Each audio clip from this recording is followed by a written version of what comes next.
Gable, could you take us through your decision to come back? What all went into it, and what your plans are for now and in the future? Oh, just an easy decision. I've been in Minnesota my whole life. Ever since I was 11 years old, I started in Apple Valley, Minnesota. Not a hard one to come back. Probably the greatest place on earth you could be. And I'm honored to wrestle with this guy next to me. We've been at it for a long time. Too long, maybe. And just having those guys look out for me while I was in the WWE and NFL and even wrestling here with RTC over that course of time period too is an honor. So I'm happy to be back. Gable, I hope you understand that a lot of people have questions. Maybe just not the fact that you came back to do this, but like what happened with the WWE, what happened in Buffalo, and that type of thing. Can you fill in those blanks at all? Yeah, I think the WWE just wasn't the right time. I had a lot of competitive edge in me, and they knew that, and it was not the time for it. And so maybe one day if the stars aligned, it'll be a great opportunity to do it again. I have no bad feelings with it. I have no bad blood with it. And I would like to keep moving forward with everything I have going on. And the NFL situation, just definitely a great thing to do. A lot of people know I never played football before. So Sean McDermott and Brandon Beane of Buffalo Bills reached out and was like, hey, do you want to come try? We'll give you the best chance. And so they did. And I got a few tackles in a couple games and a few QB hits. Had a few other teams reach out to me previously before coming back to here. So maybe after the season, it's another opportunity to get a futures deal with the team or go on from there. Well, obviously, you've done a lot on the wrestling mat. Between Olympic gold, NCAA champions, Hod Trophy, all that stuff. Other than winning championships, is there something else that we don't know that you really needed to come back to do this? No, the year was there. We tried it last year. It just wasn't the best time, especially just with the training situation. I feel like I didn't have enough to put out a good product, and I feel now with the time that we had built up, we definitely had a good product to put out, and I'm excited for people to see the new, older version of me. And, I mean, I might be close to one of the oldest guys in NCAA, but it's all right. What's your goals? My goals for this year? Man, my goals have always been to just be as dominant as possible, and especially this year, I just want to go out there and put out a good product once again, but also to show that you can do anything. In the meantime, if you're just sitting down, you can do anything that you want and come back to what you love and put out a good product in any way you can. And so my goal has always been what the fans have liked, and the Minnesota fans like seeing Gable wrestle, so you got the year left. Why not do it again? In your time with the WWE and the NFL, have you been able to carry over anything you've learned from there to here? Yes, a lot of things. Just keep being yourself and keep being the person that you always wanted to be. Time in business doesn't stop for anybody, and so business is going to move on. Time is going to keep moving. So me being so young, I'm grateful that I had opportunities to be in those spots, but you just got to keep moving forward. And if things go wrong and things go right, time's always going to keep moving, and Father Time always wins. So you just gotta make the best of your life. Do you look at the Olympics as another chance in the future? Yes, I would love to go to LA 2028. I think that'd be really good, especially with it being in America. Having America's best show up and win at the highest level is definitely one of a kind. When did you know that this was the right move for you, and what was that conversation like with Coach? Was it phone call, in-office visit? Just what was that whole moment like? So I've been here ever since I left. So I continuously came in, and so it was just a waiting time of when can we possibly get it done. And after Buffalo happened, I did a few tryouts with the Colts, Ravens, and I was supposed to go to the New Orleans Saints also. But we sat down right after Buffalo, what was it, maybe August, and he was just like, you have the year left. You have an Olympic red shirt left. If you want to use it, you can use it. And so I think right then and there it was kind of just like a team hasn't taken me yet. Maybe I should go back and restart and get in front of the home crowd again and get that itch to be who I was once again. Gable, you understand college athletics have changed so much, obviously, the financial ends. There's a lot of people, or old-timers, who don't quite understand how this works. What do you tell those people to justify why you're doing this? Are you an old-timer? I think the best thing is college sports have changed so much, especially the last year. My senior year was the first year NIL came alive. And I did WWE NIL, which was a great thing, and it was a big time deal, especially for them and for myself.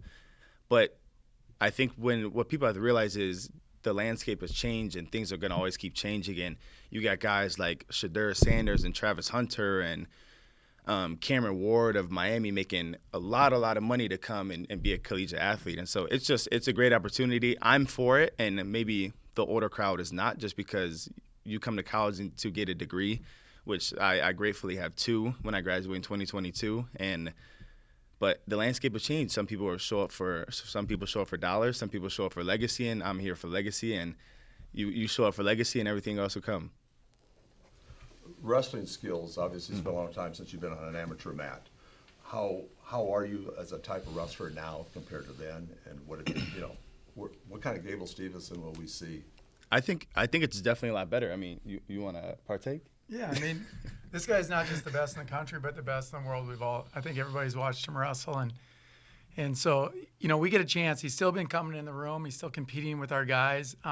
He's just more mature and stuff. And with that, especially just in men in general, you see physically he's continued to mature. He's gotten stronger.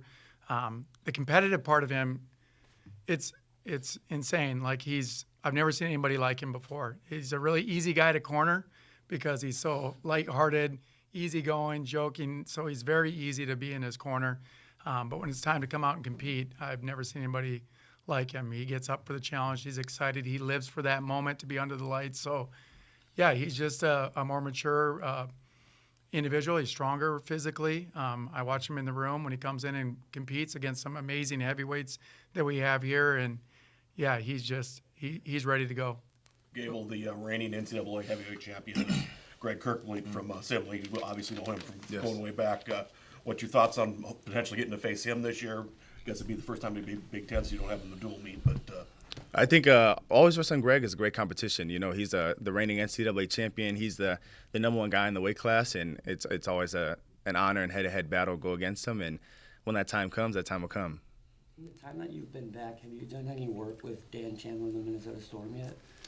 No, I have not. I only do my work with these guys right here. Dan does come in and always shows a lot of love, and we show a lot of love to him. But I've never been a part of the Greco scene or the freestyle scene. But those guys got a lot going on too with Pat Smith and a few other good guys that got down there at the Minnesota Storm Greco team. It's just Dan's gonna do Dan's things, and I just was never a Greco guy, but he's always lovely. Coach Gable said, dominance is his main priority. As a coach, wanting to, continue to get better every day, how do you kind of see dominance as how he is going to go this year? As far as what's your definition of his dominance? Well, I guess first off, we have an amazing team this year. With Gable coming back now, we'll have 6 guys ranked in top 8 in the country, and then a few other guys in the top 15. So that's a really, really solid team. To have a guy like Gable come in, he's going to elevate these guys to another level. So we're really excited, not just on the mat, but off the mat. His leadership ability, his skills, just be able to talk with the guys in the team and kind of help bridge some of the young guys and some of the older guys. Morale's going to be up. So, yeah, it's going to be fun. He's going to score a lot of points in duels. He's going to score a lot of points in the tournaments. He's going to bring a lot of crowd attendance. So we want to see the fans come to the duels here, support these guys. I mean, that's one of the things. He's showing his love to the state of Minnesota and the University of Minnesota. I hope people will come back and just give that love back to him and make that environment awesome for these young guys. We want people to continue to want to be at the University of Minnesota and wrestle for this program, and so it helps with recruiting, helps with all those things. So we're just excited to get him on the mat. Gable, can you tell who else has helped you with this process? I know your brother Bobby has always been close to you. Him, any other athletes, Jordan Burroughs, anybody else to help you make this transition back? Just besides these guys right here, that my family definitely helped me put me in the right spot. My dad loves wrestling a lot, and he wanted to see me back last year, and he was just like, if you got the time to do it, just finish it off in the best way you can, and walk off that NCAA finals match with that title once again. And so that's what I want to do. I want to win the Dan Hodge Trophy. It's stuff I've done before, and I can do it again. And is it harder to repeat it? Of course, but I've done it once. I can do it twice, but I'll do it 3 times. Excuse me, as I recall, Bobby retrieved your shoes. He did, when you yes. retired them at the NCAAs. Do you know where they are? My mom has them in the house. They're still sitting, but you get a new pair and lace them up right away.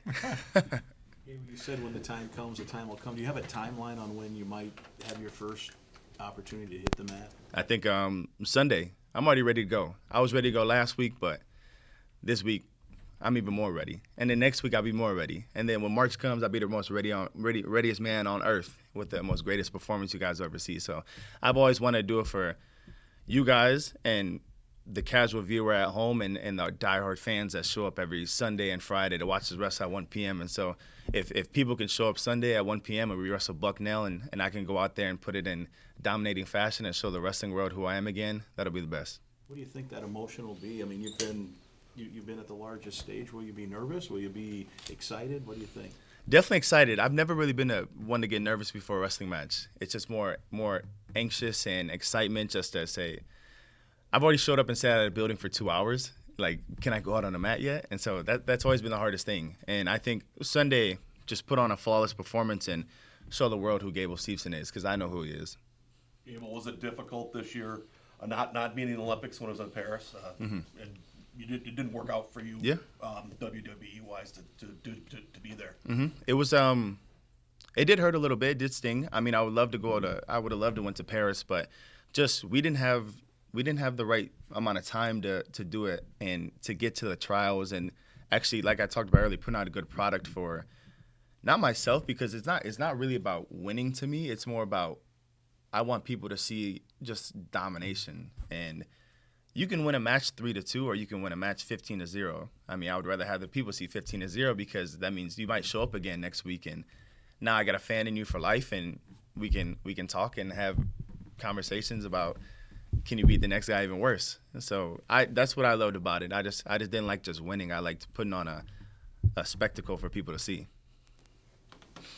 Is there any guys besides Kirk Fleet that you're excited to compete I think all the guys everybody's gonna show up in their own way and everybody's gonna try to win in their own way. Am I excited for all the new challenges, all the younger guys that have came through and are making a name for themselves? Of course, I think everybody would be great to wrestle, but at the end of the day, I'm gonna be Gable. You can't stop it. Randy, can you explain the roadblocks that he had to go over to make this happen? Because he tried to do this a year ago. Can you explain from your perspective what had to happen for this to happen? Yeah, I mean, basically, it really came down to Gable making the decision that I want to come back and compete, because we talked about all the other opportunities that he's had, and knowing that in his heart he had the love and the excitement and the drive to come back and wrestle at the University of Minnesota. That was the most important thing. And then it was really a pretty simple process, just applying for an Olympic redshirt waiver. And I think people in the wrestling world all understand that. So it's not just us. There's other programs and fans and supporters that knew that this opportunity for Gable to come back this year was there, but that was kind of the basic steps. Brandon, what does this do for your program recruiting-wise, where you can point to a guy like Gable who's been with the program and has come back? Yeah, excuse me. This is really a big step for our program. Having a guy like him that's a legend that's coming back to compete, it just brings a different type of excitement. It reminds young wrestlers that you can come here and be the very best in not just the country but in the world. He's an example of that, and so it's really positive from that standpoint. And I would say one thing that we talked about earlier. He talked about wrestling this Sunday. I would just make a small slip there. It wasn't Bucknell, we're wrestling Campbell. And Campbell brings in an All-American heavyweight who just won at the All-Star event. So what an amazing opportunity for fans and people in the state to come watch. If you've followed wrestling, you want to, everybody knows they want to watch this guy get on the mat and compete because he doesn't just wrestle, he puts on a show. But if you've never followed wrestling, like this is the chance. And you don't want to watch it on TV or streamed. You want to come into the event and actually witness it, be in the atmosphere, and watch him go out and compete against another awesome heavyweight. So we're really excited. Gable, this is college wrestling. This is college. So people are going to ask, so where are you academically? What do you want to do with the studies? Or have you graduated? How many hours left? Yeah. Or anything like that? I did graduate in 2022. I graduated with a business and communication degree, a double major. Just school was never a problem. Academics was never a problem. I went through it full head force, even though being a student athlete, it does get hard. But with the resources we have here, everything was just well tamed and put in the right direction. And right now, just taking graduate classes just to keep it rolling and keep getting through. Gable, John Jones, MMA heavyweight champ. Yes.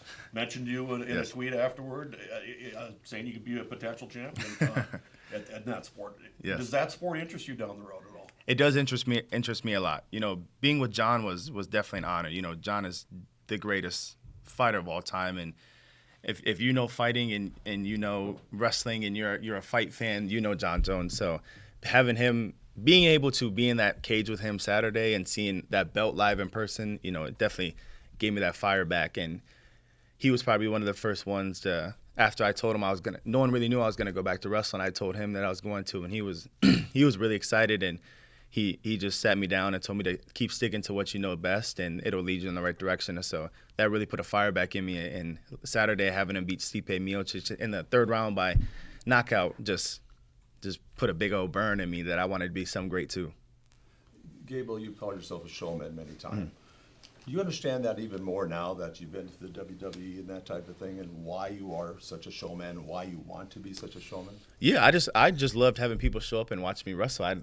I just liked seeing the crowd with tens of thousands of people, and it gave me that flutterness of, I don't even know if that's a word, but geez, it just gave me that the butterflies to go out there and just have a great time. And my thing was, like we talked about, it was never about winning, it was about dominating, and it's also about having that connection with the fans. And I feel like I have a connection with the state of Minnesota to have them show up and watch me wrestle. And that's all I ever wanted, was to just be a figure at the top and just to have the next cream of the crop come in and say, who can be Gable Steveson, but do it in their own way. And that's what I've always wanted to do. Gable, with your addition, you guys are a pretty good team.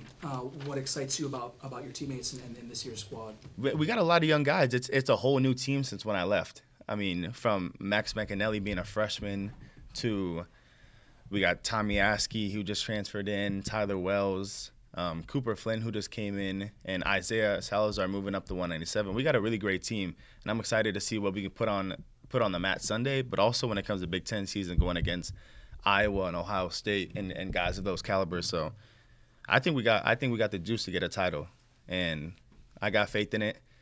Do we got to beat Penn State? Do we got to beat Iowa? Sure, but I'm always about winning. I'm not about losing. Got time for one or two more? How would you define success, not only for yourself, but also for the program here?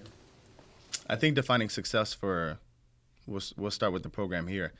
Just seeing the smile that I could put on everybody's face, especially you already smiling already. You see that? Seeing the smile I could put on the guy's face, especially seeing the smile I could put on people's face when I go to matches. You know, there's lines of kids that show up and their moms and dads are paying dollars for tickets just to watch a wrestling match. You know, growing up, you never thought wrestling would be even half of that, and we are so used to football teams getting 80,000 in the stands and basketball getting 30,000 at the Target Center to watch Anthony Edwards or Justin Jefferson gritty for whatever reason. But people show up and want to see great things, and my thing was I wanted to turn myself as a wrestler, which is not a mainstream sport.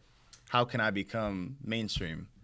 And it was all the factor of just being me and having a good crowd around me and having good coaches and a good university and a lot of good people too around me. And if you don't have that foundation, it's really hard to have success. And you got to fail too. I failed. We've all failed. And if you don't fail, then you're not trying a risk. And I'm all about making risk and making jumps. And if you fail, you fail. If you don't, keep going. One more if anyone's got it. Coach, is there a challenge of integrating a high-profile athlete like Gable? Does the locker room just take to him, or do you have to just build up that trust with him? Yeah, it's easy with a guy like Gable just because the way that he carries himself and his, again, he's been around the program this entire time. So he's been in, the guys see him working out, training with them, lifting, he's talking with the team, he's playing the ball game down there that we play before practice. And so it was simple. I remember when they made the announcement, we were walking by the locker room, and it came out, the announcement did, and I heard people screaming in the locker room, and they were excited. And some of the guys, you know, they had no idea, and I'm surprised they weren't watching this guy wrestling folk style and wondering, why is this guy wrestling folk style matches? But yeah, when it got announced, they were really excited. So I think it's going to be simple. Again, he's a great leader to have him to be in front of the guys and kind of help them grow and just help them with the mental part of it. I mean, those are really invaluable lessons that he's going to help some of these guys attain goals that they probably wouldn't without having him in the locker room with them. So we're excited. All right. Thanks, everyone. Thank you. Yeah, I appreciate y'all coming. Thank you. Yes. You're awesome.